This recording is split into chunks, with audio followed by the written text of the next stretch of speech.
Ladies and gentlemen, welcome to Man in America. I'm your host, Seth Holhouse. So, an 11-year-old child is slated to headline a drag queen story hour in Oregon this coming Sunday. This poor child is getting pimped out by a convicted child sex predator, while adults shower him or her with dollar bills at a so-called family-friendly event that will be policed by none other than Antifa. So by now, I think we've all realized that this isn't just about acceptance. This is truly an all-out assault, and they're coming after our children from all angles. Matt Walsh recently released an outstanding documentary asking the question, what is a woman? And if you haven't seen it, I highly recommend you do. But there's one question he didn't ask, and it's the one that should be burning a hole in all of our minds.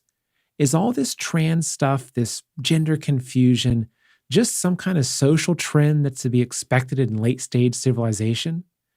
Or is it a well-coordinated, highly sinister agenda? According to my guest today, author Trevor Loudon, that's precisely what it is.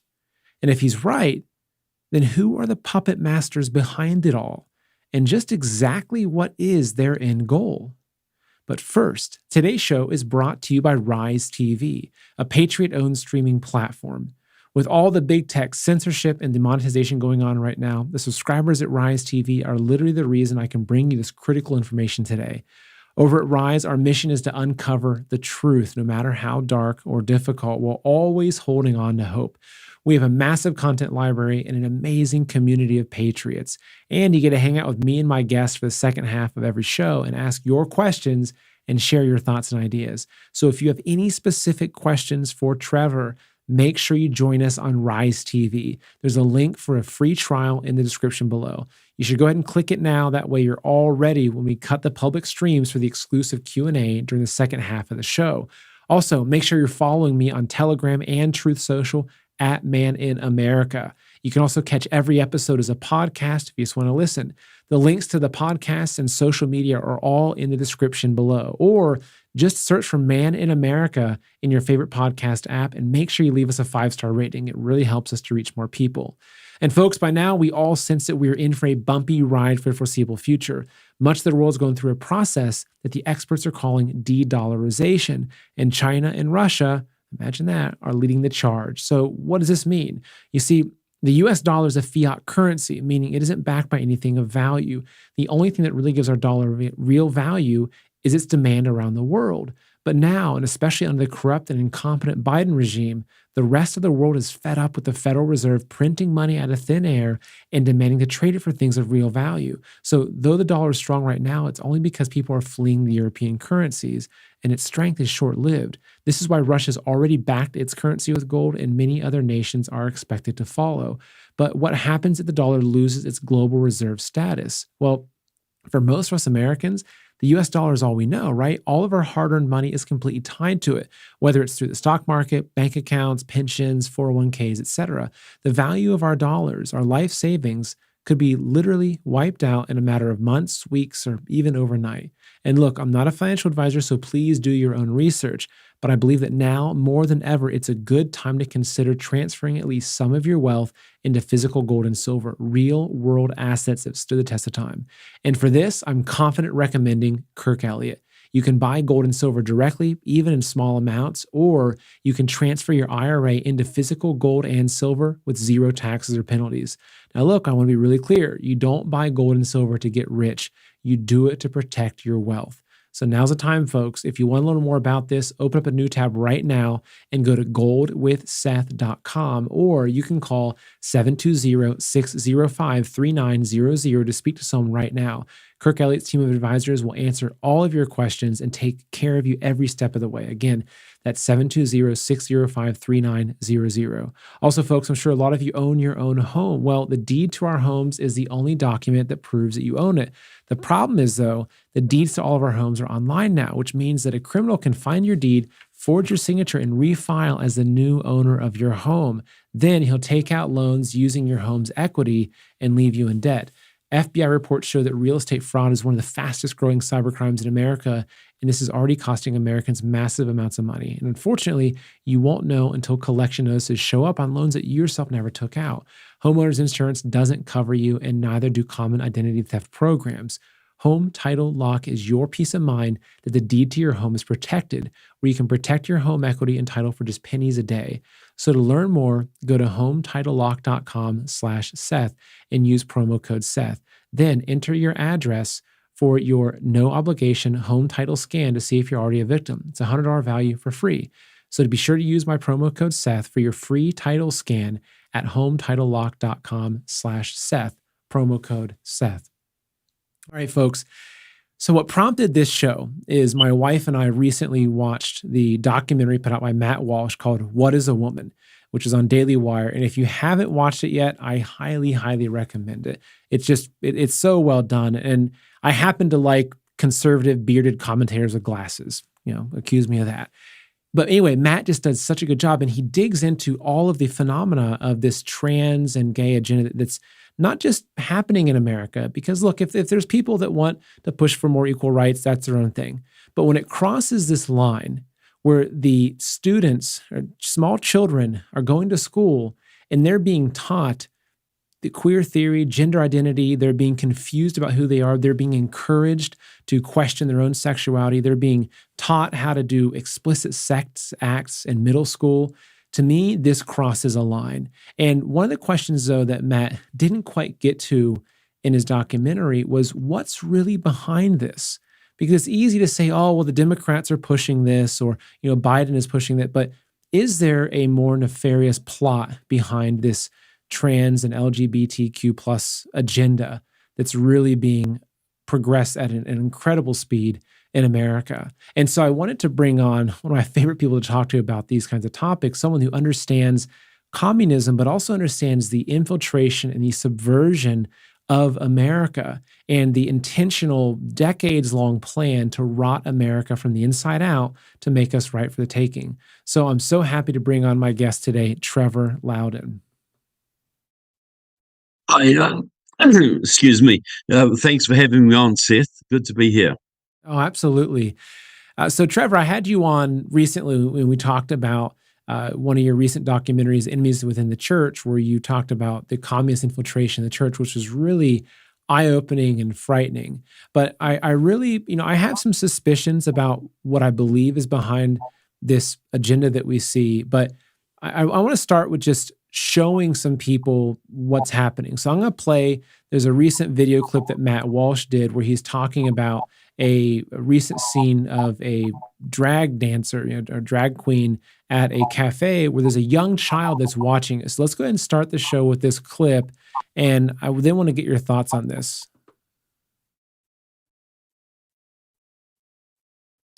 Like this, but the worst thing we could do is get bored of it and just stop paying attention. So we begin with footage of another all-ages drag show, quote unquote, in Texas, attended and documented by Sarah Gonzalez of The Blaze. She says that she has more footage on the way, but the 30-second clip that she posted yesterday is shocking enough on its own. It shows a man in drag lifting up his skirt and gyrating around while people throw money at him. And in the background, you can see a child who can't be more than, 6 or 7 years old, looking on confused and obviously completely disturbed.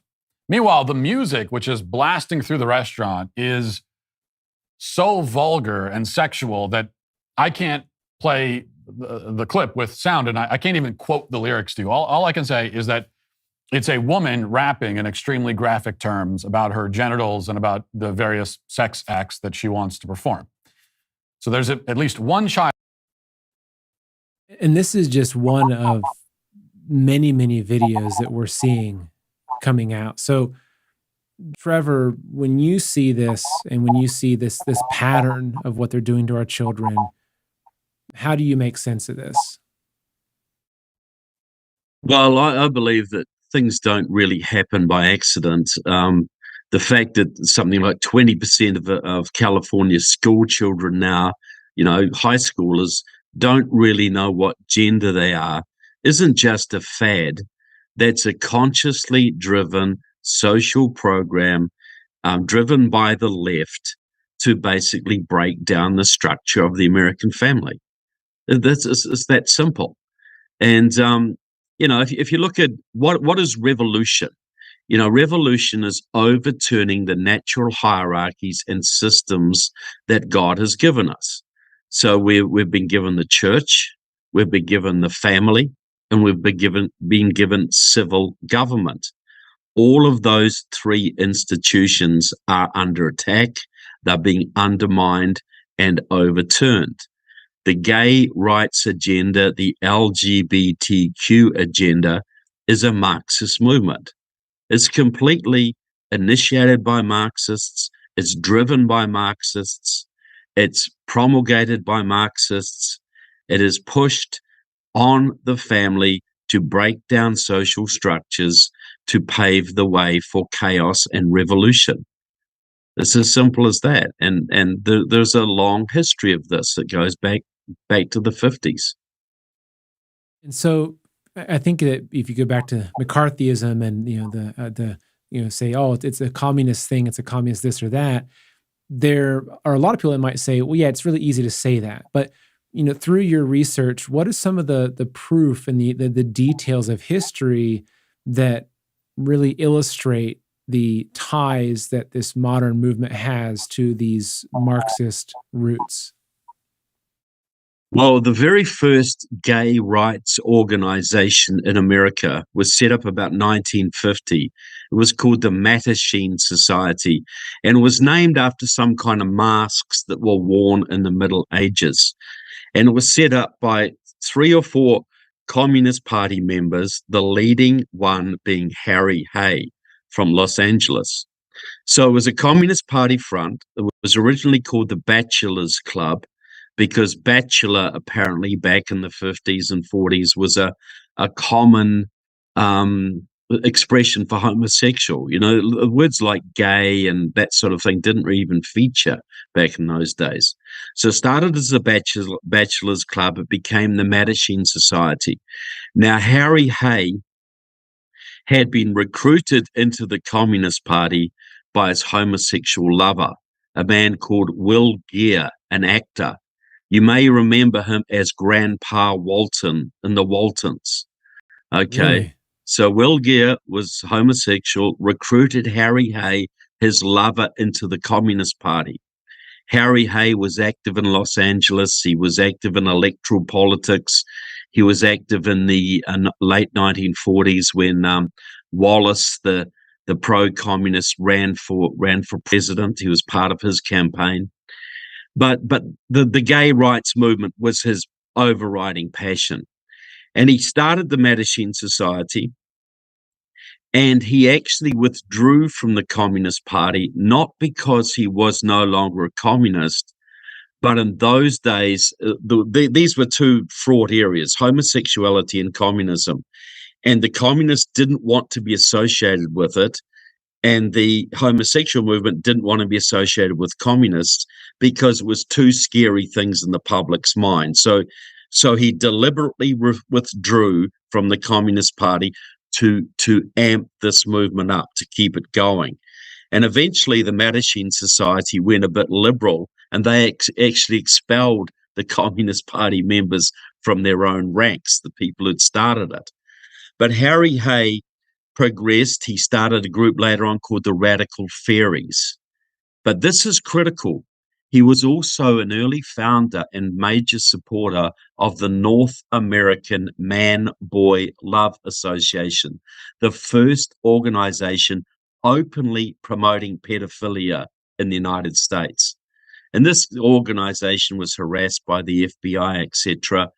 And there's still remnants of it out there, but this was their first openly pro-pedophile organization. Can you imagine it? NAMBLA, North American Man-Boy Love Association. Harry Hay went back to communism in the early 2000s when the Communist Party split. One faction became what is known as the Committees of Correspondence for Democracy and Socialism, and Harry Hay joined that organization. Every major gay group in the country is run by Marxists. ACT UP, The Rainbow Coalition, Jesse Jackson's Rainbow Coalition of the 80s had a lavender stripe, which was run by Marxists. My own country, like in Britain, the leading gay activist at the time in the 70s was Peter Tatchell, a well-known Marxist. In my country of New Zealand, the leading gay activist in New Zealand, the man who got homosexuality legalized in New Zealand, was Bill Logan of the Spartacus League. He was a Trotskyite. I could quote, currently the deputy editor of the Communist Party's People's World, a young man called C.J. Atkins, was also a leading member of a Canadian gay rights organization. Every major gay rights organization in the country is run by Marxists. It's easy to determine, and the whole movement is driven by Marxists. The question is why? Why would they want to do this? Well, Marx talked about the abolition of the family, did he not? The critical step for communizing a nation is to break down traditional family structures, the patriarchy, the traditional nuclear family. All of this has to be destroyed. And you show me a better wedge issue for breaking down the family than promoting homosexuality. I haven't found one yet. When young boys, people are terrified right now that their grandson's going to come to Thanksgiving wearing a dress, or that their 12-year-old granddaughter is going to get her breast removed. You tell me this is not causing stress in America. You tell me this is not causing divorces and strains, that it's not creating chaos. It's exactly as it's intended to do. It's designed to weaken and destroy this country. And why do you think there's such an intense focus on the children? Well, as Lenin and Stalin said, Lenin said, "Give me the child, and I will have the man. I will have the future." Hitler said similar things. If you can destroy a person's identity, they are your slave. Now, if you don't even know what gender you are, how much control do you have of your identity? How much do you understand yourself? You are putty in the hands of the revolutionaries. And I'll tell you what, you're pretty darn useless for military service as well. Can you imagine the young teenagers today charging German Nazi machine guns on the beaches at Normandy? Can you imagine them liberating Europe or defending the country during the Revolutionary War? Did George Washington's troops have safe spaces? Did they have transgender bathrooms? Did they wear masculine clothes, or did some of them go battling the British wearing dresses?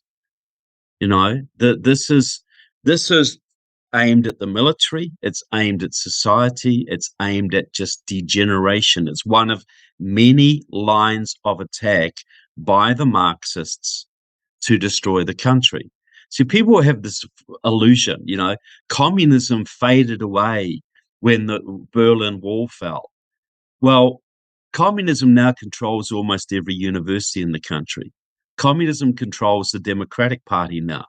Communism controls most of Hollywood. Communism controls the labor unions. It controls many of the churches and the Bible colleges and seminaries. It's only natural that the communists would use sexual politics to create a revolutionary situation. It's a fundamental thing. You want to break down society. The family is the basic structure of society. You break that down, you cause chaos, you cause divorce, you cause crime and all this kind of thing. People are diverted from really guarding their freedom.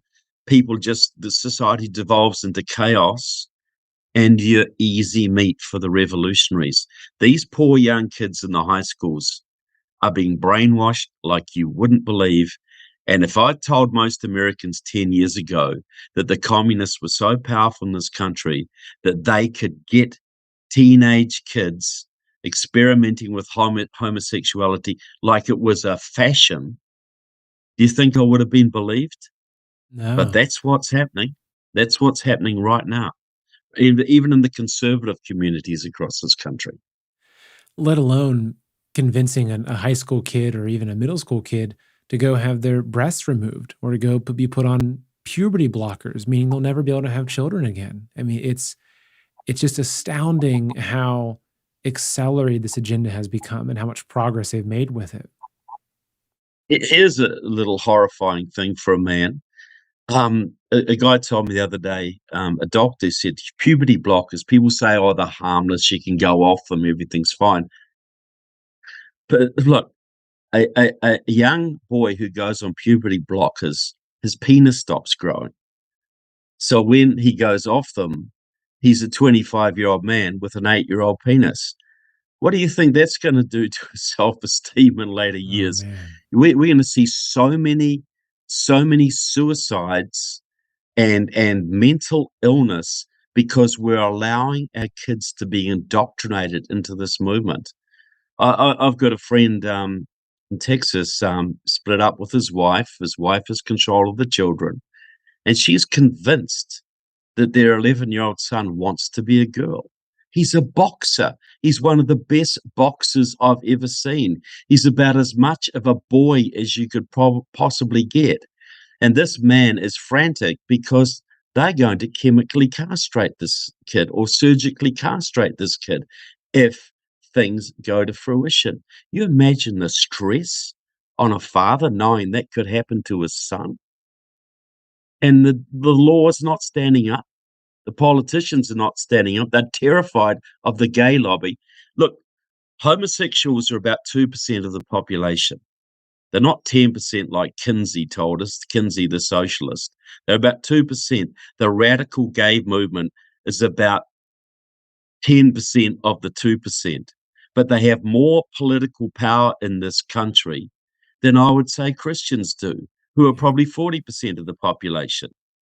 They are one of the most powerful segments of the community because they have got everybody terrorized to oppose them. Well, we got to call their bluff. You know, what they're doing is evil. What they're doing is corrupt. What they're doing is child molestation on a massive scale. And shame on us for allowing it to get to this Oh, stage, I but it's got agree. to stop. So, Trevor, you mentioned Kinsey. Can you talk? Because I've heard his name pop up a lot, and I've done a little bit of research on him. But can you just tell the audience a little bit more about Kinsey and also his ties to the communists? I think that he's a very influential person in this whole picture. I don't know specific ties to communists. I know he was a man of the left. There's no question about that. But he pioneered these sexual studies in the 1940s, and he claimed that 10% of American men were homosexual. And he popularized this idea that, yeah, we're all secretly gay, you know, we all have these tendencies, and you know, it's sort of very, very natural. And he sort of brought it out into the open, but his statistics were completely fraudulent. Some of his experiments were just sadistic. The man should have been arrested for child molestation. Some of the things he was doing, he was inducing orgasms in young children and all sorts of things like this, way beyond any real scientific experimentation. And you know, he popularized this myth that homosexuality was sort of normal and it was okay. Then in 1975, the American Psychological Association was captured by a bunch of leftists, and they changed the criteria. Before that, the American Psychological Association had said homosexuality is a mental disease, it's an aberration. And they changed it through a political decision to say no, it's perfectly normal, it's fine, it's acceptable. This was not based on anything scientific. It was because a bunch of radical left-wing activists got themselves elected to the board and voted themselves into normality. But this is the way it works, you know, and they enforced this new agenda. And first it was all about, look, homosexuals shouldn't be persecuted. Homosexuals shouldn't be thrown in jail for their sexuality. And a lot of people would support that. We understand that. People have different variations, but it was never about that. That was just step one. It was always about getting control of the kids. It was always about weakening marriage. It was always a revolutionary process. If it had just stopped at legalization, a lot of people would have said, fine, you've got it, do what you want in your own bedroom, we don't care. But it was never going to stop there. And it's not going to stop until they have fully legalized pedophilia, and you cannot do a damn thing about it. You imagine you're a parent, you've got a 12-year-old boy, and you've got some 23-year-old homosexual starts hanging around this boy. You won't be able to do anything about it. Because if you do, you'll be a homophobe. You will be persecuting this man because of his sexuality. You won't be able to protect your own children. There'll be no age of consent, or it might be 11 or 10 or something. Can you imagine the horror of that for any family? Do you imagine what that's? People won't want to get married. People won't want to have kids because they'll see what a nightmare it is. But that's what's coming. Yeah. I That's mean, what's coming right now. my daughter's 2 years old right now, and I now know what it means to be a parent and have that parental instinct to protect your children. And I mean, a cat scratched her the other day, and I wanted to strangle the cat. Of course, I didn't because I don't want to hurt an innocent animal. I can't imagine what I would do in that situation. I'm not a violent person, but Mm. my mind goes to some pretty dark places when I think about what I would do if someone tried to harm my child like that. And obviously, she's 2 years old, and so we're not, she's not in daycare or going to school yet. But like, I'll pull up a recent Fox News headline here of all these, all these education, these teachers are pushing this. Well, here's a recent Fox News article that at least 269 K-12 educators arrested on child sex crimes in the first 9 months of this year. 74% of the arrests involved alleged crimes against students. So it's a very real issue that's happening, and there's no innocence in it. It's not about pushing for acceptance. It's no longer about that. But when you say that, okay, the communists are behind these organizations, and I know that I've seen a lot of your documentaries and read your books and your research, and you bring receipts, as they say. You say, okay, well, here's this person who's at the head of this organization. Here's them. They were previously the head of this communist organization. They were studied in the Soviet Union. You show these lines, but in terms of like nowadays in 2022, who is the one that you think is calling the shots? I mean, does this go back to China? Does this go back to the CCP? So when we see a rise in drag queen story hour in America, do you think that that's a decision or an order or an initiative that's being pushed out of, say, that communist China? But what I can say is this: most of this comes out of Maoism. See, the people who organized the massive gay march on Washington in 1979, well, that was one of the big seminal. That was thousands of people march on Washington, gay rights. It was a big deal in that time. That was organized by Line of March, which was a pro-Chinese communist organization. Much of the agenda we see now is coming out of groups like Liberation Road, which have a Chinese component. Their own political party, something like 40% gay. They deliberately recruit homosexuals to push this agenda. And this is a pro-Chinese communist group. Another group, Freedom Road Socialist Organization, is deliberately out there recruiting transgenders. Virtually the whole Louisiana, their whole New Orleans chapter is transgender people. So you will find It goes across all the communist spectrum. The Trotskyists are doing this, the Maoists, because communism is like Christianity, is many denominations. You have the pro-Chinese Maoists, you have the Stalinist faction, the Trotskyist faction, the Social Democratic faction, the Pabloists. They have all these different factions.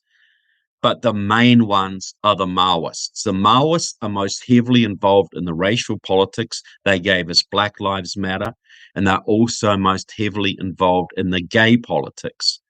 Because, see, this is the thing about Maoism. The original communist idea, which was promoted by the Soviets and the Communist Party USA, which followed the Soviet line, was the big deal is the class struggle. The workers will rise against the capitalists. But that never really fired in America because you don't have much of a class structure here like you do in Europe or used And to you in have Europe. a pretty happy big middle class in America. You have a great middle class, and you can start out dirt poor in America and end up filthy rich. And you can start out filthy rich and end up dirt poor too. Class structure is mobile, strong middle class. It's very hard to start a revolution in that situation. So the class struggle never really fired in America.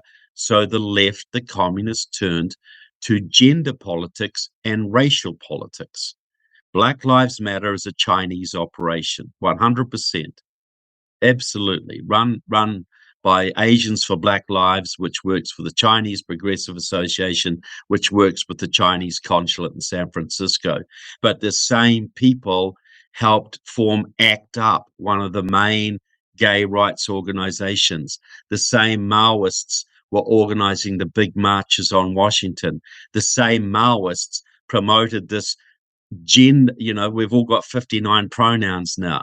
I first started seeing these he, her, she, her, he, him pronouns reading the Maoist literature. I think, what's this? Really? You know, So that was I'm your first interaction with seeing.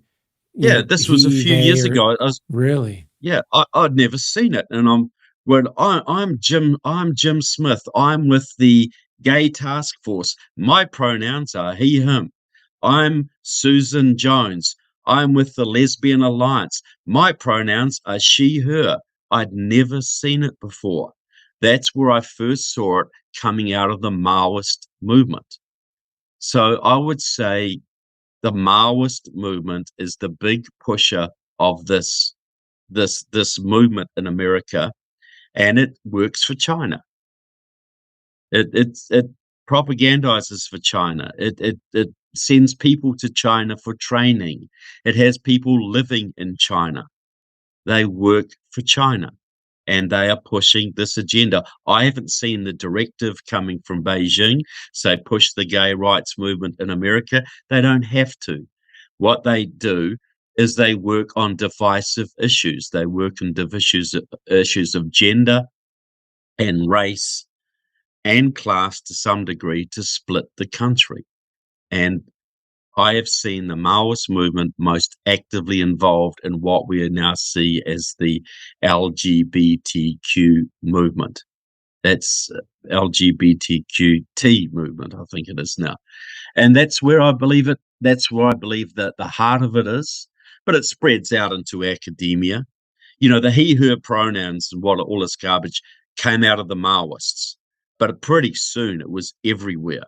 Black Lives Matter came out of the Maoist movement, but pretty soon it was everywhere because they have sympathizers and dupes in the media. They have people in academia. They will pick up the signals and start promoting the same thing. See, Maoists call it mass line. Mao would come up with an idea and everybody had to push the mass line. So the mass line is the LGBTQ movement. The mass line that came from China on COVID it's not China's fault. We should be grateful to China for helping solve the problem of COVID. The lockdowns, all of the lockdowns, the states with the harshest lockdowns were all the states with the most Chinese influence.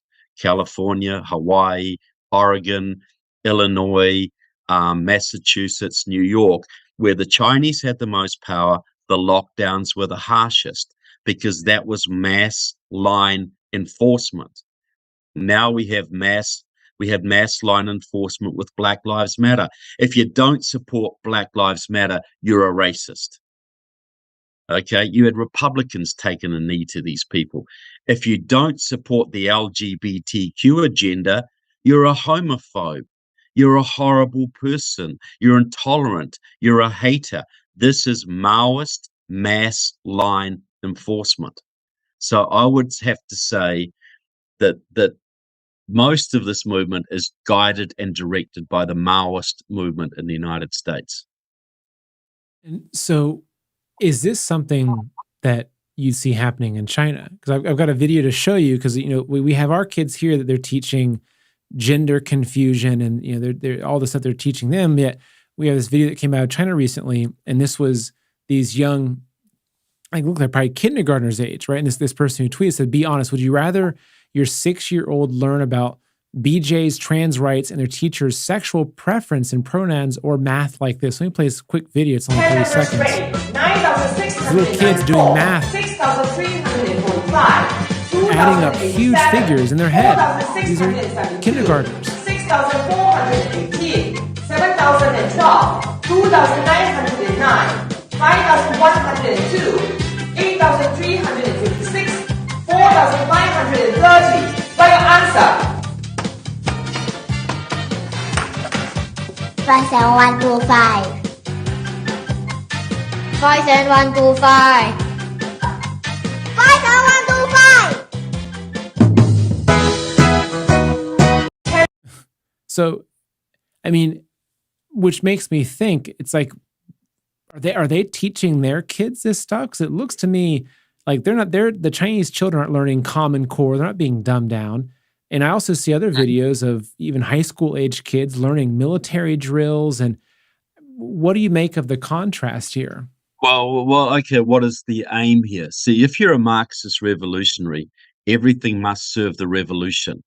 So in China, they are getting ready for war. They're getting ready for conquest. So serving the revolution is teaching kids math and science, STEM. It is disciplining their kids. The Chinese have just said, we've got to get rid of these pansy men. We've got to, clamp down on these effeminate men because they want to win. So they understand that their society needs to stay together. They cannot tolerate this crazy gay stuff. They can't because they want to win the war. They foster it here. Like China bans drugs in China, but they're promoting fentanyl here. Okay, because fentanyl kills Americans who are never going to serve in the US military and costs this country hundreds of millions of dollars every year. Putin, a lot of American Christians say, well, Putin's a good man because he's clamping down on the gay agenda and, his family values all the way. Well, of course he is, because he wants to win. He wants to keep his society safe and stable. That doesn't mean that the pro-Russian communists here won't be actively promoting the gay movement. They will, because the purposes are different. Russia and China want to keep their countries smart, intelligent, well-educated. They want a disciplined military machine that can conquer the world. And America, they want to rot to the core. So it's completely consistent with Marxist-Leninist values to teach sound education in China, teach corrupt education here, to teach family values in China, and to promote homosexuality here. That's what a revolutionary would do, because we're the target country. Yeah. The communists don't believe any of this stuff. It is just a tool for rotting this society. Tell you what, if they have a revolution here and they take over, they'll be lining up homosexuals and shooting them like you won't believe. They will not want them around at all, because that's not what's going to give us the new man.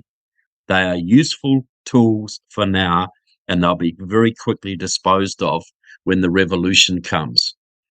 The true useful idiots. that they've been Yep. So now, one thing that really comes to mind in this is their ability to infiltrate really requires the control of politicians.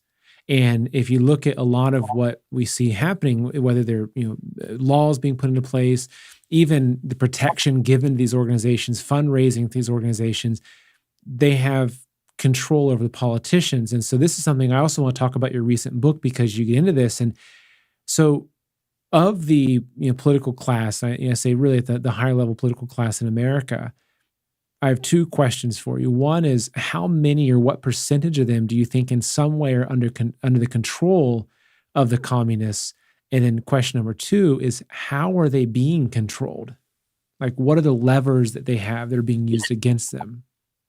Yeah, well, Ratcliffe, who was in Trump's intelligence advisor, said 2 years ago, he said, the Chinese Communist Party has compromised so many American congressmen, they can now determine which legislation passes the US Congress and which doesn't.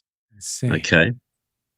I say it this way. In my book, Enemies with a movie, Enemies Within from 2016, I said there's about 100 members of the US Congress and about 25 members of the US Senate who are so enmeshed with the communists, both foreign and domestic, or radical groups, Marxist groups, they couldn't pass a background check to drive a school bus in any county in America.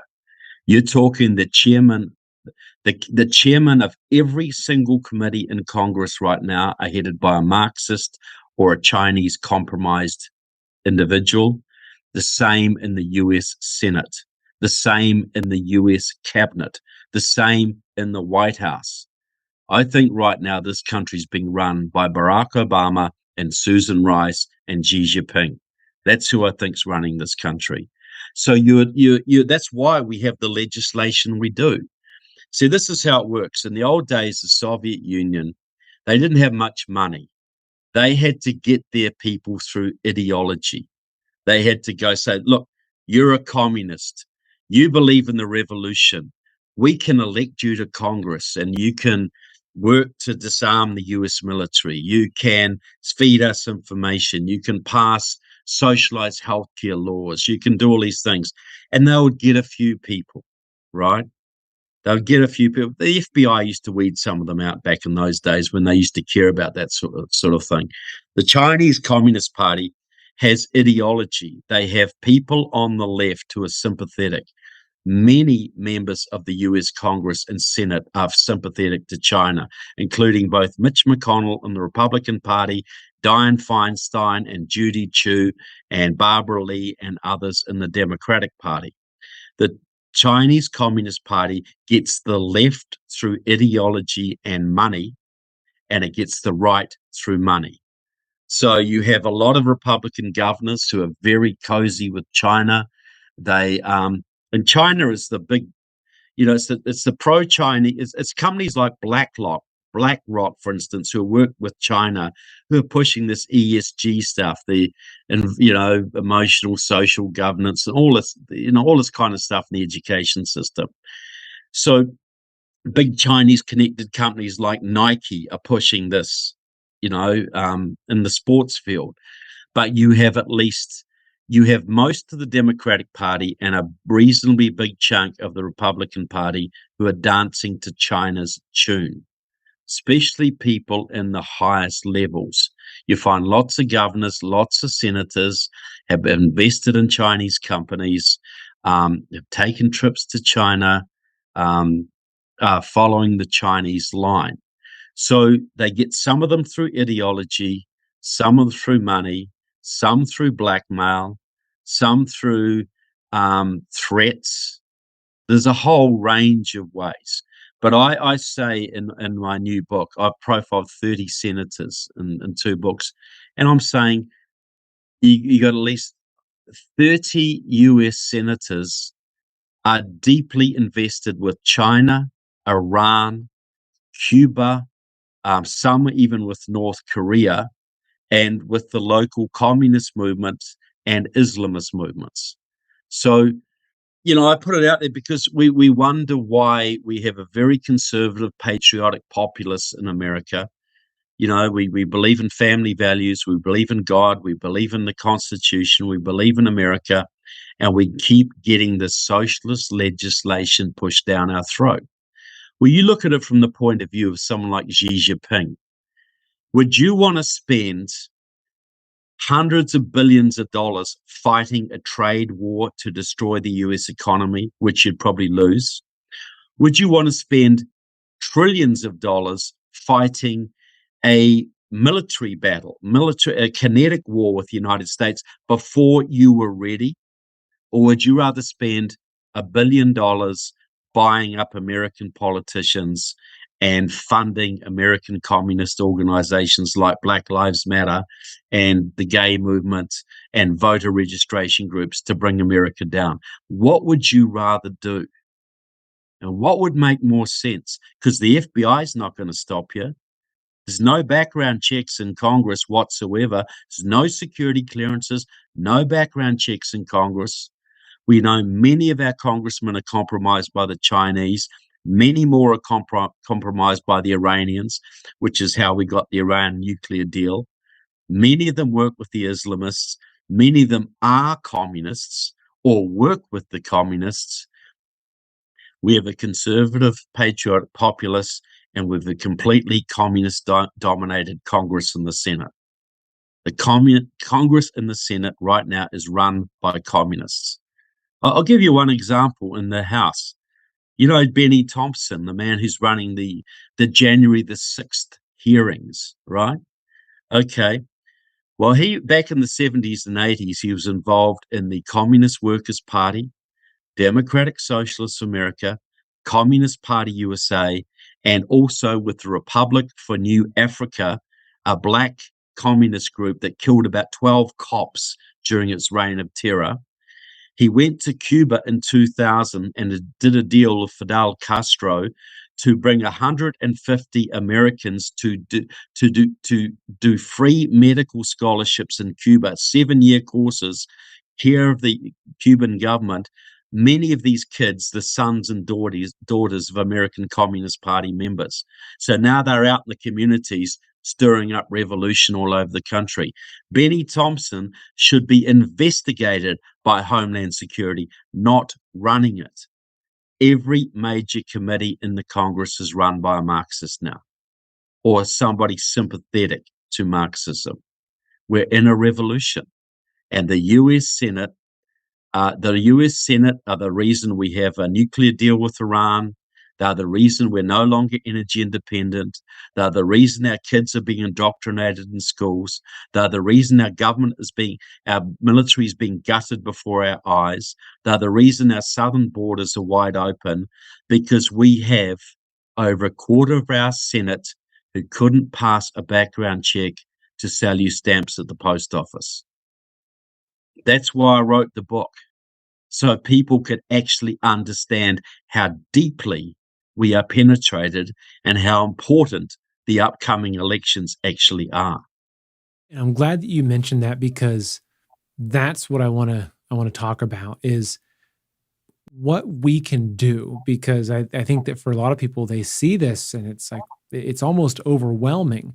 I mean, it's almost like it's the feeling of you wake up and there's a criminal sitting in your kitchen eating your cereal for breakfast. It's like, that's how. Well, he's on your bed. He's in your shower. He's everywhere. He's babysitting your kids.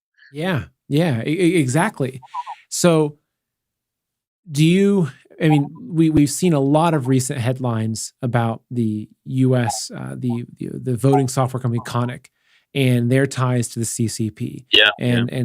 I believe that's just the tip of the iceberg. And I've had a lot of conversations with Greg Phillips about the research his firm has done, and how it has so much ties back to the CCP. So looking at where the situation is now and the amount of control that the CCP and the communists have over our country, how do we get ourselves out of this? Because I think a lot of folks that are watching, these are people that we care about our country. We're patriotic. We are going to the school boards and we're fighting for that. But how do we get our country out of the grip of communism? Well, interesting you mentioned Greg Phillips because he did the film 2000 Mules, right? Yeah. And they identified all these organizations that were working with Black Lives Matter, handing out ballots, just throwing in ballots, right? Well, I identified many of the same organizations as part of a pro-Chinese voter registration network run out of the Chinese run out of Asians for Black Lives, the same people who gave you Black Lives Matter, the Chinese operation. But here, okay, this is what we got to do. First of all, we got to place super importance on this upcoming election and the one after. Now, and this is what I'm totally partisan here. The Democrat Party is a communist party now. There's a lot of communists or fellow travelers or globalists in the Republican Party as well, too. But there are at least some patriots left in the leadership of the GOP, and the grassroots of the GOP is very patriotic. We got to make sure the Democratic Party gets destroyed in the next election. Now, that's just simple. And people say, well, I don't like them. I don't trust them. They're a bunch of rhinos. The primaries are where you get to vote for the best person. The general election is where you get to vote against the communists. That's what you got to do. We've got some great candidates out there like Carrie Lake in Arizona. We've got Doug Mastriano in Pennsylvania. We've got a lot of good people coming through. A lot of good people won the primaries.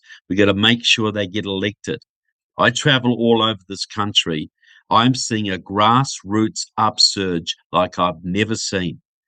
There are millions of people now, Moms for Liberty groups, church groups, patriotic groups, thousands of young people joining the GOP. They're fired up for the country because they've been sitting home for 2 years, reading their kids' school textbooks in horror, watching their economy shut down by the Chinese, watching their freedom stripped away, their churches closed, Black Lives Matter rampaging through their cities, and their election stolen. We're allowed to say election stolen on this show, are we, Seth? We're still on YouTube, but it's like okay. at this point, I think they even know what's going on. So, I mean, as long as we're not saying it specifically about what happened with Trump and Biden, which we all know, but who cares? But anyway, I believe there was some shenanigans there. Oh, and there was certainly Chinese voter registration organizations on the ground in the main key states. But people are finally waking up to the fact that, yes, we could lose this country. I think they are waking up like you wouldn't believe. And this is what I say. The greatest victories come from the darkest times, because that's when good people finally get off the darn fence and do what they need to do. But I actually have a strategy for getting rid of this foreign influence after the elections, if you would like to hear what I have to I'm offer all on ears, that. trust me. Okay. Well, I actually lay it out in part 2 of my book, Security Risk Senators. So what you need a couple of things. You need a conservative president who's really loves the country, like Trump rebooted, or a Ron DeSantis or someone like that. You need a president who actually cares. And Ron DeSantis has done a lot of work countering Chinese and Syrian and Iranian influence in Florida. He's got laws attacking these people. He would do that nationwide. And I think Trump would too. But this is what you do. You have a conservative president. You have a good legislature with a lot more grassroots patriots in it, a lot more Marjorie Taylor Greenes and Lauren Bobbitt's and Josh Hawley's. And then after the election, you set up a new intelligence agency. And you head it with people who left the service at the beginning of the Obama era. Ex-CIA, ex-FBI, ex-Treasury, ex-IRS, ex-DEA. You get an elite unit, like an Untouchables unit, like Elliot Ness, right? And then you bring in a whole bunch of new guys from special forces, from technical institutes, just absolutely vetted. You interview 1,000 people, you pick one. You get a unit of a few hundred people, very compartmentalized. So if any of it gets penetrated, it doesn't rot the whole thing. And this organization, I just call it, The something like, TIA, the this is my, Trevor yeah, Intelligence Agency. no, I got it. Foreign agents, foreign agents interception task forces, like fate, just any name you can think of, right? But this is it is to go after foreign agents and foreign networks and the people they have compromised in this country. So you set this up really quickly, you train them, and then the president declares a 3-month amnesty for all foreign agents in the country. You have 3 months to come forward to this new agency. If you're a crooked businessman, if you are compromised, if you have been blackmailed into providing secrets to the enemy or selling blueprints, if you are just a dirty crook but you want to come clean, if you're working with the Russian mafia, or you got a shady deal going with an Iranian businessman, or you're working for the Chinese, you're an academic, you got 3 months. You can come forward to this new agency and spill your guts. Tell them everything you know. And if you don't come forward in 3 months, we're coming after you and we're going to prosecute you and you're going to go to jail for 30 years in Leavenworth. Every foreign intelligence network in the country would just collapse overnight because they wouldn't know who's taken the deal and who hasn't. Every dirty Iranian agent would be wondering if the senator he was talking to was wearing a wire. Every Chinese spy would be wondering if the congressman he'd compromised had cooperated with the new organization. They wouldn't know which members of their group had defected. You would see thousands of foreign agents leave the country within those 3 months. The Russian mafia, Chinese businessmen, Chinese spies, Iranian agents, Cuban agents, they would leave the country. Dozens of senators and congressmen would decide to quit for family reasons. A whole bunch of academics would leave their posts. A whole bunch of leading businessmen, Wall Street titans, would resign and get lawyers. It would throw it into complete chaos. And what you would get a whole bunch of people come forward who would tell their story in court, in open court. So Americans would finally understand just how deeply this country was penetrated by the Chinese, by the Iranians, by the Cubans, and other intelligence services. And they'd see that senators were involved in this.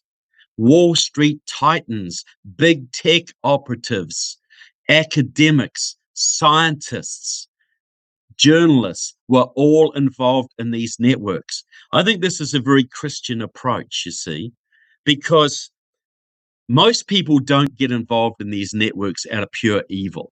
They get compromised, they get slowly drawn in, they get blackmailed or whatever. They want to come clean, but they're trapped. So you come forward, you confess, you tell everything you know in court, you spill your guts. The American public are woken up like they've never been woken up before, and you get to live the rest of your life in repentance. You don't go to jail. You can never stand for public office again, but you get to start your life again. If you don't take that opportunity, well, we throw the book at you. You get 30 years. You get whatever penalty we can give to you, but that would completely change America. Without firing a shot, only a few people would have to go to jail, but some very senior people would, I can assure you of that. And it would clean out the foreign networks, and the public of America would finally be alerted to the problem that the media and their intelligence agencies have been hiding for decades. This would be the biggest shock and the biggest cleansing in American history. See, this is how they got the mob in New York, because this is how Eliot Ness, he formed the Untouchables that was uncorruptible.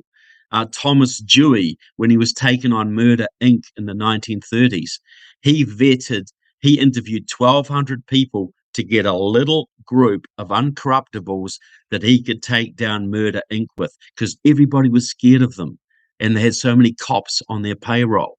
But he got this little untouchable unit and went after them. Well, this is what Giuliani did with the New York mob too, because the old mobsters, they'd get caught, do 3 years in jail. The mob would look after their family. They'd come out and go back to work. Then they started giving them 30-year jail sentences for heroin. And they had a choice. You go into witness protection, you spill your guts, tell us all in networks, you go into witness, or we give you 30 years. What are you going to do? And a whole bunch of them flipped, and it went right up the line till you started seeing dons go to jail. Some of the top people went to jail. It crippled the New York mafia. So this is the approach we need to get rid of the intelligence operations, the foreign involvement, the corrupt news agencies, the corrupt businessmen. Give them a way out, give them amnesty, but if they don't take the amnesty, they got to go to jail. We got to see people in orange jumpsuits for very long periods of time. That would restore public confidence in the justice system. It would restore public confidence in America, and it would drive the biggest problem we have out of the country, which is foreign infiltration by Russia, by China, by Iran, by Cuba, by Turkey, by Saudi Arabia, a whole bunch of countries. That's my strategy. It's the I love amnesty it. strategy. I love it. I mean, I'd love to see them bring back public firing squad for the ones that really deserve it, because that would really leave a lesson for people. Oh, look. I'm a bit of a wimp. I don't believe in capital punishment. Personally, I'm a bit of a, whatever that. But absolutely, look, if the American public believe in the death penalty, there are many of these people that warrant it.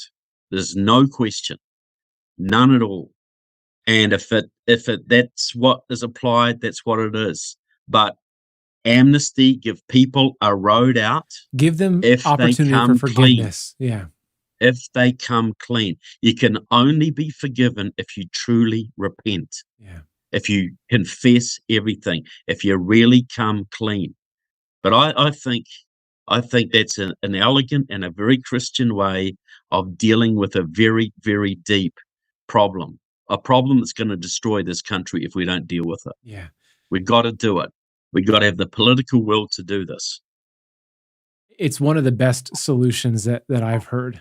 And maybe we can get this video to Trump. So hopefully, whether it's Trump or DeSantis, exactly. they can watch this, and then you might get a phone call one day saying, you know what, we're going to have you head up the TIA, the Trevor Intelligence Agency. I don't care who takes credit for it. I don't care, just as long as it's done. Yeah. We've got to save America, because my country depends on America. Every free country depends on America. And America's biggest problem is the US Senate, the White House, and the Congress are absolutely riddled with traitors. Riddled with traitors, straight up. There's no background checks to check them out. The FBI doesn't dare go after them. The media covers for them. They look after each other. They are running the henhouse. The bad guys are running the asylum. The madmen are running the asylum right now.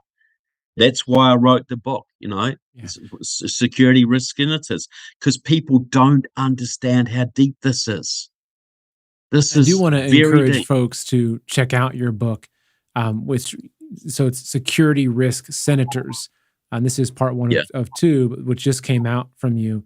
And because this is important. This is important because we have to understand who the compromised ones are, because a lot of times they're going to say the good things that we want to hear, but they're going to do the bad things behind closed doors, or when it comes down to it for the vote, they're going to be voting in communism. Well, that's why we have the cover as it is. It's a guy taking an oath to the flag, and he's got his fingers crossed behind his back. Yeah. Part two has a woman senator taking an oath to the flag, and she's waving a little Chinese flag behind her back. Goodness. So many of our congressmen and senators are compromised because that's Senate and Congress is where you can make a lot of money. And who's got a lot of money? Chinese have got a lot of money. Iranians will throw a lot of money around. As I said before, Xi Jinping would rather spend $1 billion bribing American congressmen and senators than losing billions in a trade war or trillions in a shooting war before he's ready to strike. Exactly. It just makes sense, does it not? Isn't that what you would do? It is. It's Exactly. There's no background checks, to stop you. The FBI is completely compromised. They won't do anything. The FBI is not going to arrest 50 Democratic senators or congressmen because their budget is dependent, or themselves, because their budget depends on those people are about to arrest. You imagine going to the Judiciary Committee of the Congress and saying, Jerry Nadler's on that, a Marxist. He's the head of it, right? Mr. Nadler, we need to investigate at least 100 of your Democratic colleagues in the House and another 25 of them in the US Senate for working for enemies of the country. Do you mind? And by the way, Mr. Nadler, you're on the list as well. Is that all right?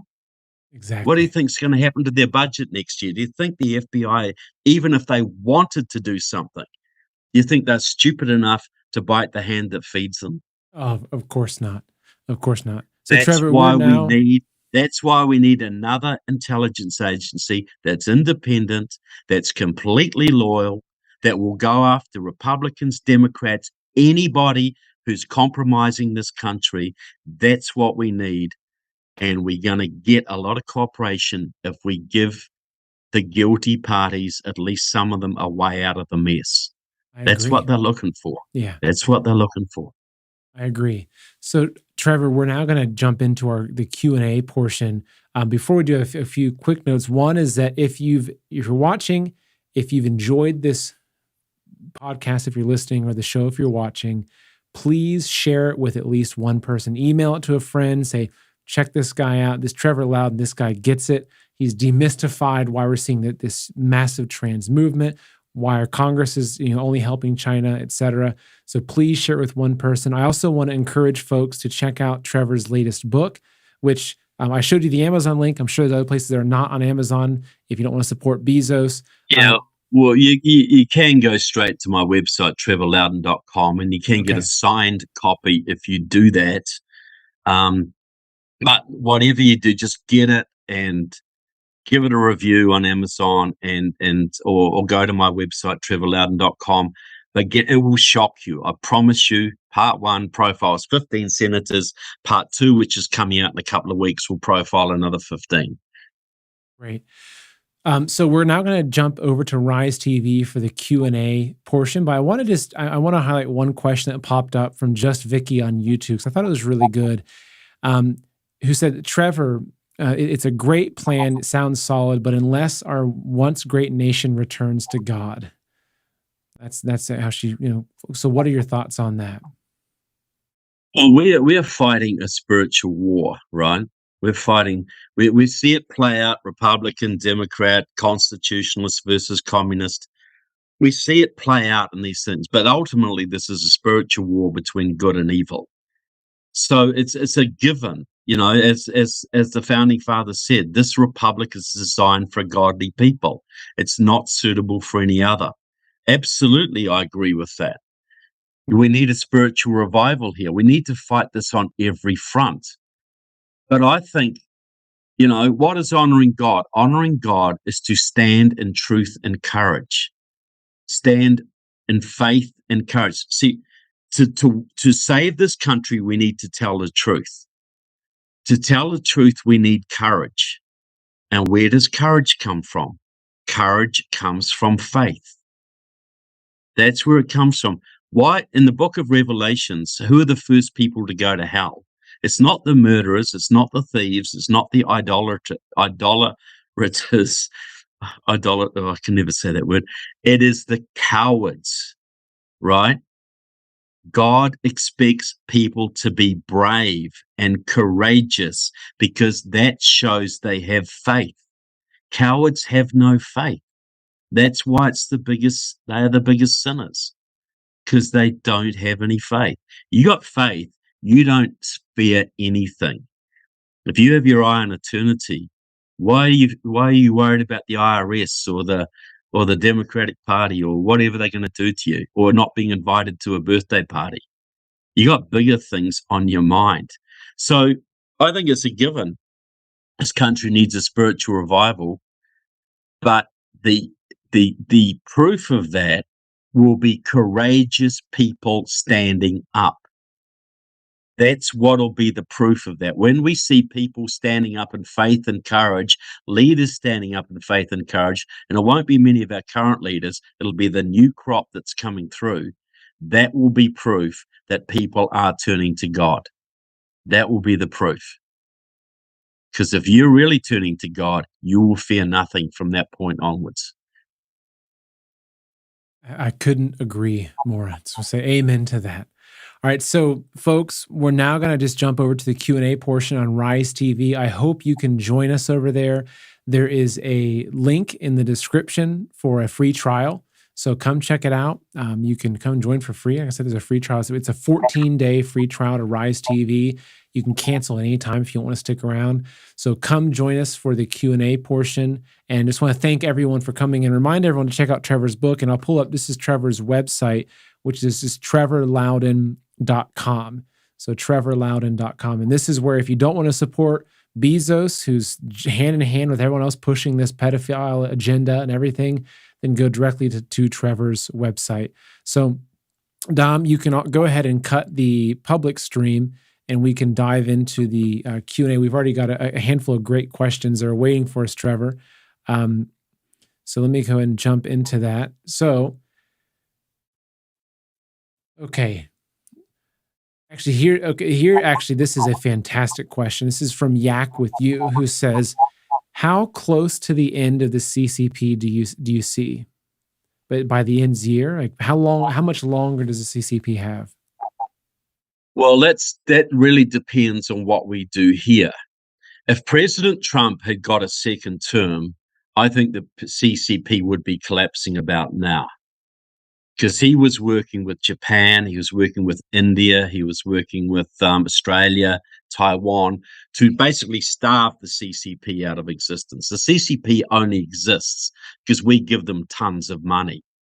So I think it's a bit like if we can win the midterms and get a good president, I think the CCP could. Well, the CCP has massive economic problems right now. But unless we stand up, the CCP will go on until it conquers the world. If we do stand up, the CCP could be gone in 3 to 4 years' time. Could be gone even less, because I think there's a spiritual component here. You know, there's a pure economics, there's the mechanics of it.